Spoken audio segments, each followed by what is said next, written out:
цяпер можна усамніцца у прафесіяналізме нашых амонаўцаў, паколькі 80-гадовы дзед уцёк з аўтазака.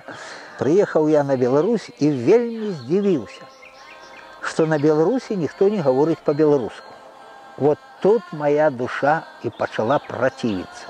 Вот з гэтага і пачалося. Увесь час гэтыя затрыманні былі жорсткімі, ніколі мяккія затрыманні не праводзіліся. А там дзяўчынкі, дзеці, яны ж напалоханыя такія.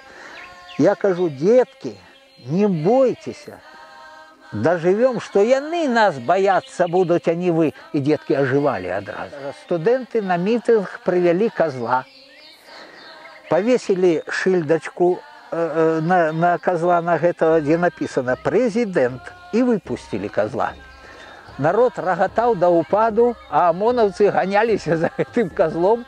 Казёл напалохаўся, вельмі моцна насіўся, яго не так проста было злавіць, но злавілі ўсё-такі.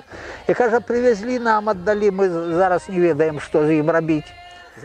Амонавец адзін да мяне падскаквае, размахнуўся дубінкай, а я ж прайшоў Урал. Я ж ведаю, як у бойках трэба сябе паводзіць. Ад дубінкі нельга ўхіляцца. Трэба ісці на бліжні бой. Шчыльна. Я да яго раз да гэтага амонаўца, і ён, канешне, не папаў. Не папаў мне дубінкай па галаве, але ж гад папаў гэтым чаранком, ды разбіў мне голову тут.